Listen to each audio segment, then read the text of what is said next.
Good morning, Athens Church. How are we feeling this morning? That's good, that's good. We are at the movie series, and my name is Trevour. If I haven't had the pleasure of meeting you, welcome to Athens Church. Just a couple things about me. I get to run our transit ministry and be a part of our transit ministry. That is our middle school ministry. Last time I was up here, I don't think I elaborated on that, and someone was like, you run the transit ministry? You do the parking lot ministry? That is awesome, bro. Like, wow. That's amazing. And I was like, no, I had to tell them it was middle school ministry. But to be honest, I've done both before. There's a lot of similarities in between them. You're telling people, no, go that way. Kids are running around everywhere. You're like, stop. Okay, go that way. And then they're just running around. And I give them a lot of donuts and Coke, and then I send them back to you guys, and you have to deal with them. So, but yeah, that's a little bit about me. Also, I've been married, celebrating 9 years of marriage this year. Yes. Celebrate marriages, have 3 children. My wife is actually pregnant with our 4th, and it is due at any moment. Yeah, so if the lights fade out and the lights fade back on and I'm not here and you see Sean, just know we're having a baby. And so, that's just a little bit about me. We are in the At the Movies series, and at the movies, we use popular movies to illustrate biblical truths. And last week, Mark kicked us off with he kicked us off with Star Wars. And this week, today, we get to kick off with Captain America, Civil War. And just so you know a little bit about the movie, it's basically, I'm gonna spoil the movie for you guys. If you haven't seen it, if you have seen it, welcome. It's about a house being divided. It's essentially about these 2 guys who have strong-willed leaders who have disagreements, and people have to pick sides, and people pick sides, and they're trying to figure out how should we be ran? How should the Avengers be ran? Because they're having a difficult time right now. They're superheroes. They save the world, but as they're saving the world, they're kind of creating damage in the world, collateral damage at the same time. And so the government's kind of like, hey, we're gonna have to figure something out. And so Iron Man and Captain America, they both have opposing thoughts, and they start fighting. And it's a house divided. And that typically happens in friendships. That's very common. It may have happened with us this morning as we're trying to figure out like what to eat and who's dressing the kids. You're like, oh, the house is divided, blah, blah, blah. But we go through those things, and that's what they went through. But it wasn't bad. There was a moment, though. There was a turning point, a breaking point, where Iron Man finds out information and it breaks him. I mean, Iron Man believes and he knows that his parents died. It was common. He knew that his parents died in a car accident. But he doesn't know any other details than that. But that moment was actually captured on film, how his parents died. Iron Man, Tony Stark, knew his parents died, but what he finds out is that the person in the room with him did it. And his friend knew about it. If you can imagine what he was feeling in that moment, he felt betrayed. He felt like trust was broken. He felt completely off guard, like the rug was swept underneath his feet. And he felt betrayed. Matter of fact, that's what betrayal actually means, when a contract or trust or confidence or agreement is breached or broken. And that's what happened with Iron Man. He felt completely betrayed by this news that Captain America, his friend, knew who killed his parents. You may have had that feeling before. You may have experienced trust being broken. You may have experienced that feeling of being betrayed. You may have experienced your confidence being broken, being completely caught off guard to where you felt like the rug was being swept underneath from you. For you, it may have looked like this. Maybe someone went behind your back and changed a deal on a contract. Maybe someone sold you a vehicle and they weren't integral about it. They did something to it and sold it to you without giving you the proper information or accurate information about this vehicle. Maybe someone gossiped about you and you walked in the room and heard about it. Maybe someone stole your identity and it had you feeling betrayed and trust was broken because this somebody just wasn't anybody. This somebody was someone you trusted, someone that you cared for, and it left you feeling in this way that Iron Man felt, betrayed, hurt, broken. how do we navigate that as Jesus followers? Because there has to be a solution. We try to find solution. We start asking questions, and these are some of the common questions we ask. How could you do this? When we're trying to figure it out, how could you do this to me? Aren't we friends? Aren't we? What happened? Why did you do this? Why would you do this? What were you thinking? What was going on in your mind? Don't we have a relationship? Don't you know who I am? Where did this come from? Where did you get this idea from? Are common questions we ask when trust has been broken or we feel betrayed. We ask these questions in search for an answer, but whatever answer they give, if they even give an answer, is never the solution, right? You ask them these questions and they get, I was scared, and you respond, okay, that doesn't fix anything. I remember when I was in middle school, I was riding my bike through the neighborhood. I got involved in a hit and run, and it wasn't severe, it wasn't bad or anything like that. It was more like a tap and run, but it was scary because I was riding my bike and I was booking it, and we were racing some friends. And I get hit, and I look at the vehicle, and it was this blue Isuzu truck, and I literally make eye contact with the people, and they were my neighbors, and they drove off. Like, I know these people. I see them every day. I go to school with you, bro. And I asked him, why did y'all drive off? And he goes, we were scared. And I thought to myself, that's the answer I needed. Thank you for saying that. Man, that made everything feel better. No. He gave the answer, and I was like, I could have told myself these answers. I could have given myself this reason. Of course you were scared. I saw it in your eyes. But the answer they give is never the solution. So, what is the solution? As Jesus followers, what is the solution? Because here's the deal. When these feelings happen to us, right? The civil war happens out here. All of a sudden, there's a civil war happening in here. And there has to be a solution. There has to be something we can do to navigate it, because if we don't, we allow our emotions to dictate how we respond. And when we allow our emotions to dictate how we respond, we do these three things. We fight, right? Y'all ready to go knuck if you buck, right? Square up. Let's go at it. You know what I'm saying? Or like what Iron Man just did to Captain America, we want to fight. Or we flight. We avoid the situation. We leave what is happening. We don't want to be around it. We leave jobs. We leave the place that we're at. We leave that relationship. We leave. Or we freeze. My wife told me this the other day, and it was beautiful. We freeze. We don't know what to do. We're just overwhelmed with emotions, and we don't know how to respond. We just act like nothing ever happened. And that's what we do when we allow our emotions to guide what we do and how we live our lives. But our emotions, although they're real, it's like the wind. Our emotions are like the wind because it's real like the wind, but it changes like the wind as well. So if we were to base how we respond and how we react based off our emotions, we will constantly be changing what we do. And I don't think as Jesus followers, that even looks right. It doesn't even feel right sometimes. We're either fighting, flighting, or freezing. So how do we navigate this as Jesus followers? There has to be a solution. Because if not, what lies in stake? Our character? Our habits? And when we think long term, our lives. That is what it can cost us. So I do believe there's a solution. There was a time where I was in middle school, many times. In middle school, high school, in college, you name it. I just felt like my emotions were everywhere, right? I'm a middle school pastor, so I get to say this. I see a lot of emotions. They're everywhere. We're like, I don't know what I feel. The people crying and walking around, trying to figure out their lives. I get it. I totally get it. And one time I was with my spiritual mentor. Many times I was with him, and he kept saying this phrase over and over: Trevour, guard your heart. Trevour, guard your heart. Trevour, guard your heart. He said that in middle school, high school, and college. Trevour, guard your heart. In this instance, in college, I was in ministry school. I went to Bible school here in Atlanta, and they would always tell us this in college: guard your heart. So he kept telling me this, but here's the context that I was taking it away from. In ministry school, when we were told to guard our hearts, it was because we were talking to the opposite sex for more than 5 minutes. I kid you not.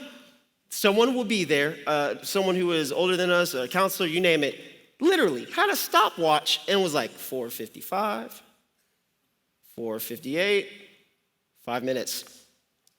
Wrap it up, buddy. And you're like, okay, and you just mid-conversation, hey, Jackie, this was a great conversation. I gotta walk away awkwardly, sorry, and you walk away. That's what it meant to guard your heart. So when my spiritual mentor, Rolando, is telling me this, to guard my heart, I'm like, how do I walk away awkwardly from these situations? And he goes, Trevor, no, you gotta break this down. And so what we're gonna do is talk about this a little bit this morning. How do we guard our hearts? The phrase that he was taking it from was from Proverbs 4:23, and it says this, guard your heart above all else, for it determines the course of your life. Guard your heart above all else, for it determines the course of your life. And when I heard that and I read it a couple times, I was like, what does this mean? So I decided to break it down a little bit, and I want to share with you some of the things that I've learned. Let's start with the word heart. Heart in Hebrew is the word leb or lev, and it does not translate to the organ. What it translates to is your will or your conscious, or better yet, your thought life. So in this phrase, with the accurate interpretation, it is to guard your thought life. The word guard in this context is visually fits with the word guard rail, if you think of it. Sometimes when we hear guard, we think of like a security guard, like a bouncer, someone who's like protecting and defending, and they're like big and scary and whatnot. That's not what this is in this case. A guardrail is used from preventing a vehicle from harming itself, from falling over from a cliff or running into a ditch or whatever it may be. It's to prevent from something from happening, but it doesn't only prevent something from happening, it helps guides the way, it helps leads the way, it shows you where to go. It just doesn't tell you, hey, you cannot get off course here. It says, hey, you want to stay on course here as well. So a guardrail is just not only for preventing, it's for directing, it's for guiding. That's what guardrails are for in this context. So with the proper information, how we translate this passage is to guide your thought life, for it determines the course of your life. Very interesting. Guide your thought life, for it determines the course of your life. And if God is telling us this, he's saying, hey, you have responsibility. You actually have authority in guiding and guarding your thought life. It's very interesting, and we know that to be true because as someone thinketh, so they are. What you think you are, who you think you are, and what you think is what you become. Our thoughts lead into actions, our actions lead to habits, our habits lead into character, our character leads to destiny. So what you think is where you'll go, is who you'll become. But as Jesus followers, how can we apply this in the midst of betrayal? How can we apply this when trust has been broken? How can we apply this when we've been caught off guard? And I think Jesus does a really good job in showing us on how to guide our thoughts. You see, when he was in the garden, he suffered through betrayal, he suffered through loneliness, he suffered through anxiety, he suffered through all kinds of things, terrible things, but he guided his thoughts, he guarded his thoughts. So this morning we're gonna explore how to guard your heart in the garden, how Jesus guarded his heart in the garden. We can read about this text in Matthew 26 or Luke 22. Today we're gonna do Matthew 26. So we'll pick up in the garden here. It says this, then Jesus went with his disciples to a place called Gethsemane. And he said to them, sit here while I go over there and pray. He took Peter and two sons of Zebedee along with him, and he began to become sorrowful and troubled. While Jesus is doing this, he is becoming sorrowful and troubled. He's feeling the weight of the world. His mind is going everywhere. There's a civil war that's happening around him. Then you start to see a picture of a civil war happening in here. Then he said to them, listen to this, my soul is overwhelmed with sorrow to the point of death. This is a key sign of that. He was having a severe anxiety, a severe panic attack. Whatever he was thinking about, whatever was going on in his mind, he felt in that moment, I'm gonna die. Stay here and keep watch with me. Going a little further, he fell with his face to the ground and prayed, my Father, if it is possible, may this cup be taken from me, yet not my will, but yours. Then he returned to his disciples and found them sleeping. I mean, just imagine you having a tough time. You're like, hey guys, stay up with me. I think I'm about to die. And you come back and your boys are sleeping and you're like, yo, like what? What? That is the loneliness and the betrayal. I mean, like, come on. That happened to him. Then he returned to his disciples and found them sleeping. Couldn't you men, listen to this, the questions that we ask when we're in pain. Couldn't you men keep watch with me? Couldn't you just stay with me? Couldn't you just hang out with me? Couldn't you just be with me in the moment? Common questions we ask when in pain. Just for an hour, he asked Peter, watch and pray so that you will not fall into temptation. The spirit is willing, but the flesh is weak. He went away for a second time and prayed, my Father, if it is possible for this cup to be taken unless I drink it, so may it be done. When he came back, he found them sleeping again because their eyes were heavy. So he left them and went away once more and prayed the third time, saying the same exact thing. Then he returned to his disciples and said to them, are you still sleeping and resting? Look, the hour has come and the Son of Man is delivered into the hands of sinners. And Jesus replied to them, listen, Judas came to him and betrayed him with a kiss. And this is what he says to Judas, do what you came for, friend. Then the men stepped forward, seized Jesus and arrested him. With that, one of Jesus' companions, AKA Peter, reached for his sword, drew it out, and struck the servant of the high priest, cutting off his ear. Put your sword back in place, Jesus said to him, for all who draw the sword will die by the sword. Do you think I cannot call on my Father, and he will at once put at my disposal more than 12 legions of angels? That's 72,000 angels. But how then would the scriptures be fulfilled that say it must happen in this way? This story is a lot, but in it we can find a lot of guidance. In it we can find a lot of guardrails. And the guardrail that Jesus guided his thoughts, that he guarded his heart with, was this guardrail number one, purpose. He guided his heart with purpose. He says, don't you know this is what I'm supposed to do? Don't you know that the scriptures must be fulfilled? Don't you know this is what's supposed to happen? God, this is your will. He already knew what was going to happen. He was getting them prepared, his disciples ready to know what was about to happen. He guarded himself with purpose. Some of us may say, well, Trevor, didn't he waver? Wasn't he like, I don't want to do this, God, but if you want me to do it, I'll do it? Didn't he waver? Wasn't he unsure about it? Was his purpose really guarding him and guiding his thoughts? How did he guide his thoughts when he was wavering? Let's explore it. So Jesus was having a panic attack. It simply says he was sorrowful and overwhelmed, troubled to the point of death. In Luke 22, it talks about him sweating blood.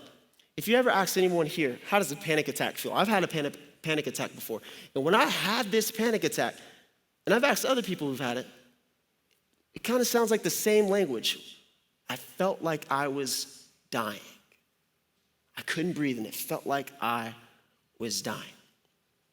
Jesus states that. The scripture stated right there. He felt like he was dying. Not only that, he was sweating blood. Imagine having that and then wiping your forehead, then looking at the back of your hand, and you see blood. Jesus really thought he was going to die. Jesus really thought he was going to die. Hebrews 5 mentions that his prayers in the garden was answered. Luke 22 talks about an angel coming to him and comforting his mind. Was it, hey God, I don't want to do this. Can you change this? I don't want to go to the cross. Or could it have been, God, if there's a way that I don't have to die in the garden, if you can make it so that I can live through this, if you can make it that I can exist through this, if I can go through this moment of pain to live out my purpose, please, if I have to go through this, I'll do it. But Lord, if you can take away this craziness, the civil war that is happening here, please do so. But if not, I'll do it anyways. He was saying, I did not come this far to get this far. He was saying, I did not go through this just to die here in the garden. No, I know my purpose. He tells Peter, listen, don't you know that I can pray right now to my Father, and he will send 72,000 angels and tear this whole thing apart. Says it in the text. So he's saying if I would have prayed it, it would have happened. What he was praying for, he was guiding his thoughts through the pain. He was guiding his thoughts through the betrayal. He was guiding his thoughts through the loneliness, his friends leaving him. He was guiding his thoughts through pain. So what does that mean for you? You can guide your thoughts by knowing your purpose. Jesus' ultimate purpose, I don't know your individual purpose, but we can continue to look at the garden to see what our purpose is. Jesus' ultimate purpose was to show the love of God. So teachers, when you're having a painful day teaching those students, love them. Teach them with the love of God. Mothers, when those kids are not listening to you and you're ready to take off your shoe and throw it at them, love them with the love of God. Business people, when you're handling those deals, when you're selling those vehicles, when you're doing your real estate, when you're doing your flips, do it with integrity and do it with the love of God. Guide your thoughts and guard your heart, for it determines the course of your life. The second guardrail is this, the picture.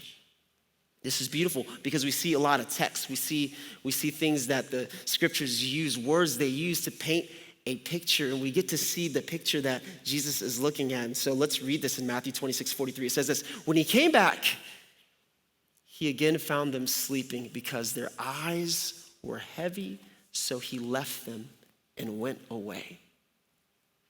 Jesus, anxiety, panic attack, loneliness, being betrayed, took a second to zoom out a little bit and look at the picture differently. Instead of waking his friends up and saying, hey, the first time I asked you to stay up with me, he left them alone. But he just didn't leave them alone. He looked at them and saw that their eyes were heavy. Luke 22 says it like this: because they were exhausted from grief. He looked at them and can tell they're going through a tough time. He was able to picture what they were going through. Empathy. He was able to look at the things that they were going through and be like, man, I know I'm going through this. I'm going through a tough time, but they also are going through a tough time. They are so tired, not because they've been up all night, not because they've been playing video games, not because they were playing cards, because they're grieving. They're hurting. They're in pain. If you've ever experienced betrayal or when trust is broken, we like to look at our pain, but whatever measure they may have hurt you, just know that they're hurting probably 2 times more. What we've experienced is just a fraction of what they're going through. And Jesus is able to look at the bigger picture and see what they're going through and say, hey, I see that. So what does that mean for you and I when we're experiencing pain, when we're going through betrayal? How do we follow the way of Jesus? So look at the picture. When you're going through those tough moments, look in their eyes and see what they're going through. You know, I believe Jesus perfected this so well that Judas, who comes along, he doesn't call him backstabber. He doesn't call him betrayer. He doesn't call him the person who is evil. He doesn't say any of that. He comes up to him and Jesus says this: do what you came for, friend. He calls him friend. Judas just finished greeting him with a kiss and is about to send him to death. And Jesus calls him friend. This is how you know he guided his thoughts.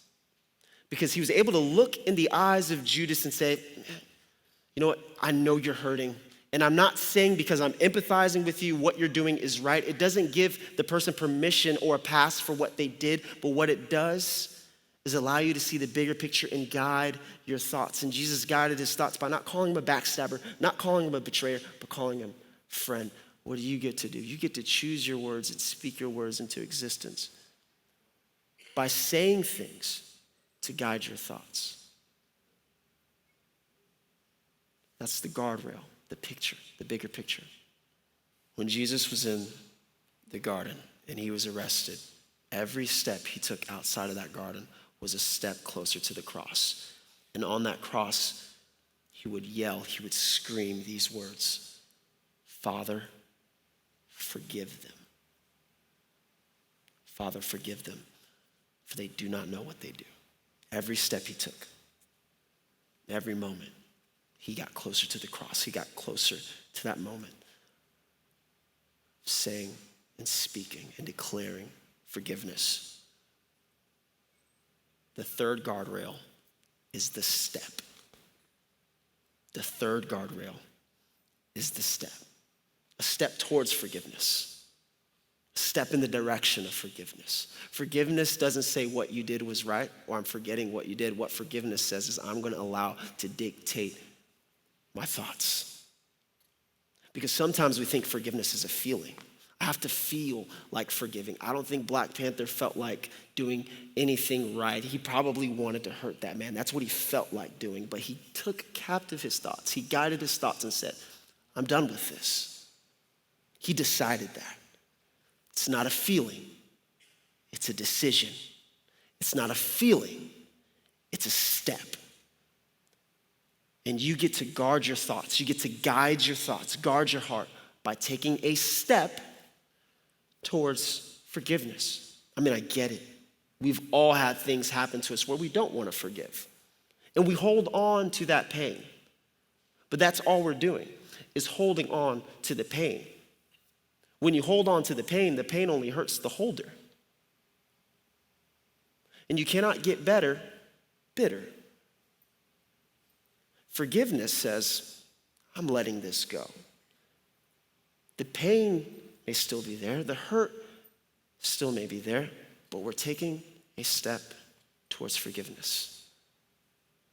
So these are the guardrails that Jesus establishes, we can see in the garden how Jesus guarded his heart. And as Christ followers, why not? As Christ followers, if you're interested in being a Christ follower, why not? He laid these principles, he laid the foundation, he laid these guardrails on what can keep us on course, what determines the course of our life, guiding our thoughts in these guardrails like Jesus did. The picture, the purpose, knowing the purpose, the picture, knowing the picture, seeing the bigger picture, and the step, taking steps towards forgiveness is how we guide our thoughts, how we guard our heart. Guide your thoughts, and God will guard your steps.